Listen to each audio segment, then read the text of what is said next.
Oui, j'ai été sensible aux conclusions là, du singulier et de la robotisation que je reprendrai après.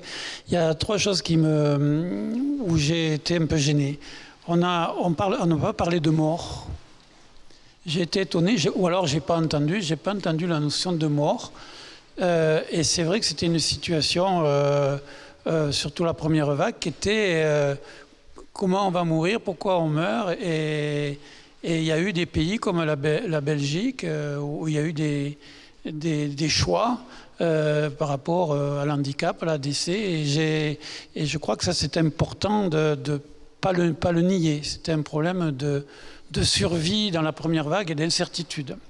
La deuxième, et c'est lié, c'est le rituel de la vie et la sacralisation de la mort et de la vie. Et c'est vrai que l'isolement fait que ce rituel culturel dans nos sociétés a été bafoué. Et c'était la notion de passage qu'on ne retrouve pas dans des situations où on a du mal où on est en difficulté. Et la troisième réflexion, c'est que l'on doit quand même remettre en cause ou essayer de réfléchir sur l'évolution de nos handicapés, de nos personnes âgées. Est-ce que le mode d'EHPAD comme il est, est-ce que le mode de prise en charge, est-ce que ce type d'évolution où on rallonge la vie, mais en même temps on a tendance à isoler les gens par rapport à cette longueur est un élément. Et c'est vrai que c'est un intérêt collectif et l'intérêt individuel. Est-ce que c'est une situation qui doit être pérenne dans l'évolution où on doit y réfléchir pour retrouver une dignité, une individualité, un aspect singulier, comme a dit madame, et non pas noyé dans la masse du collectif et de l'anonymat. Donc je crois que c'est des vraies réflexions. Ce que la Covid nous a fait évoquer, c'est être en difficulté avec nous-mêmes et avec les autres par rapport à des situations qu'on ne contrôle plus et qui sont en rupture de nos valeurs, au moins de nos valeurs culturelles de nos sociétés occidentales.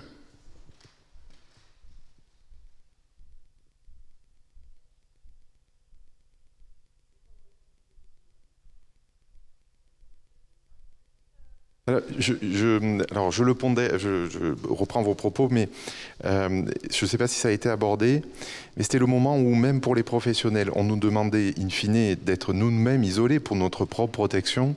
C'est la première fois dans ma vie, dans ma cité sur le sens romain, où j'ai jamais autant rencontré de monde. De l'univers de la santé, puisque par exemple les libéraux de santé, pas rentrer dans les EHPAD, par exemple, ce qui était absolument impossible avant, par exemple.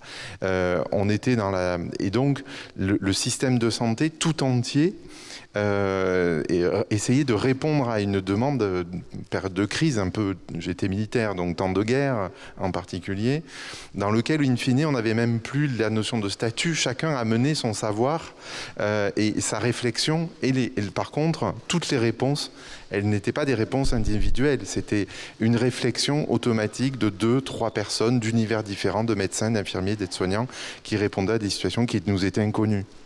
C'est une vraie plus-value pour toutes les réflexions et les supports que vous avez posés, que vous nous mettez dans les mains. Merci. Alors, je vais juste rebondir sur la notion de mort dont vous avez parlé. Alors, le retour d'expérience que vous avez fait, on l'a fait après la première vague. On a été peu touchés. En Occitanie, finalement, on a eu beaucoup de chance. Donc, finalement, on n'a pas eu beaucoup de décès à ce moment-là. Par contre, je me souviens d'une période très difficile, c'est quand on a reçu les premières recommandations sur la gestion des défunts. Et ça a été du pur délire. Où, franchement, d'abord, ça changeait tous les 2 jours. Moi, j'écrivais une procédure, puis je disais, on attend, parce que de toute façon, on va avoir une nouvelle version cet après, une nouvelle version demain. Et ça a été extrêmement difficile. Je pense que c'est vraiment la seule procédure qu'on a plutôt évité de respecter. Voilà, parce que c'était humainement très très difficile. Quand on a annoncé ça aux établissements, c'était compliqué. Pour les conciliaires, c'était extrêmement compliqué aussi.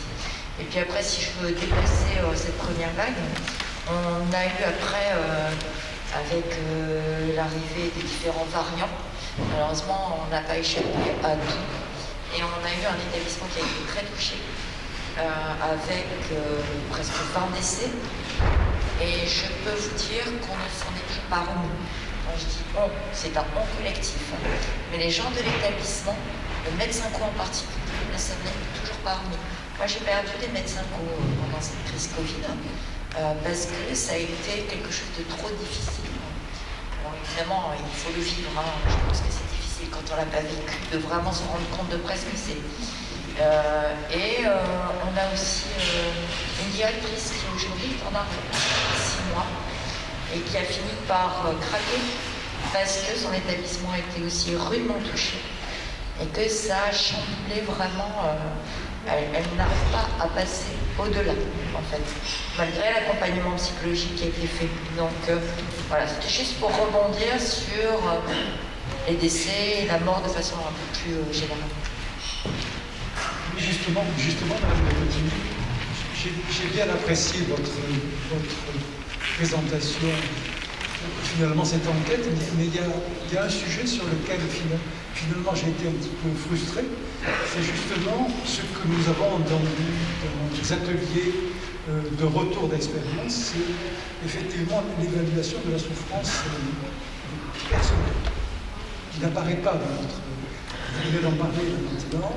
Nous avons entendu dans nos réunions d'atelier des personnes qui nous disaient leur profonde culpabilité d'avoir été dans des situations de maltraitance. Je me souviens de quelqu'un qui nous a dit en fin de carrière, je viens de vivre une telle frustration. Donc tous ces sujets-là que vous avez commencé à aborder, on ne voit pas apparaître dans l'enquête que vous avez présentée. Parce que cette enquête a été faite en juillet 2020. Donc la temporalité est importante. Aujourd'hui, l'atelier qui a été mené, il est arrivé aujourd'hui. Il y a une grosse différence entre la première phase, où finalement on a été assez peu touché. On a eu plein de trucs en place, on a été hyper sécuritaire, entre guillemets, avec succès. Mais un succès qui n'était pas lié qu'à ces mesures, mais aussi à la situation épidémique de la région. Et on est en phase d'épuisement parce qu'on a cru que ça allait s'arrêter un jour et qu'aujourd'hui, on y est toujours. Et donc finalement, la souffrance de nos salariés, l'épuisement des salariés, elle est plus liée au côté long, durée de cette crise qui, en dehors des soignants, je pense, est vraie pour tout le monde, dans la rue, n'importe qui. Je pense que c'est la durée qui commence à être difficile à supporter. Donc cette durée, c'est ce qui fait qu'aujourd'hui, vraiment, il y a cet épuisement. Évidemment, aujourd'hui, on voit la situation avec un autre regard, un autre angle. Et on se pose des questions sur ce qu'on a fait, mais au moment où on l'a fait, on a cru bien faire. Donc c'est toujours difficile de porter un jugement sur une situation qui n'est plus la même aujourd'hui qu'elle ne l'était il y a 1 an et demi.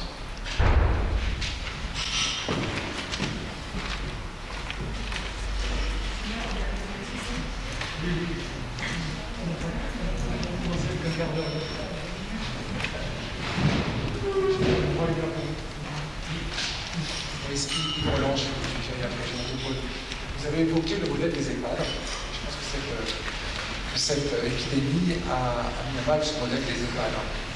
Et ça a mis en évidence également les limites de structures qui sont mentionnées souvent et qui sont toujours en place avec des structures où se regroupent des personnes en nombre, souvent plus de 100 résidents, souvent qui déambulent, donc l'impossibilité de mettre en place des mesures de protection, une organisation qui est propice à la diffusion d'un virus. Et cette architecture des EHPAD, elle est là et on la garde. Il faut bien entendu probablement changer ce modèle avec des structures qui soient dimensionnées assez différentes, comme ça se réfléchit dans d'autres pays avec des initiatives qui existent et qui prennent leur essor du fait de cette épidémie notamment. Mais les équipes sont toujours dans des structures grandes, avec une architecture qui est ce qu'elle est, qui est un peu sur le modèle des hôpitaux finalement, alors même que l'on veut sortir de ce modèle hospitalier pour en faire des structures de vie. Et bien entendu, il est un petit peu dans une certaine impasse actuellement avec ce modèle architectural qui est là, qui ne va pas changer du jour au lendemain, et qui interroge sur la capacité de ces structures à répondre à une épidémie, si on a d'autres ici sur la table.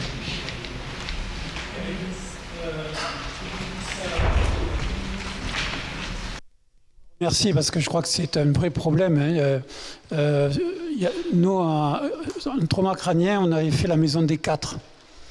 C'est-à-dire qu'on avait regroupé, c'était des Bordelais, puis il y avait une discussion, c'était de regrouper 4 ou 5 avec un environnement qui était un environnement à l'échelle humaine. Et c'est vrai, il y a une personne qui a dit, si nous ne changeons pas la façon de penser, on ne réglera pas les problèmes que nous avons réglés avec ce mode de pensée.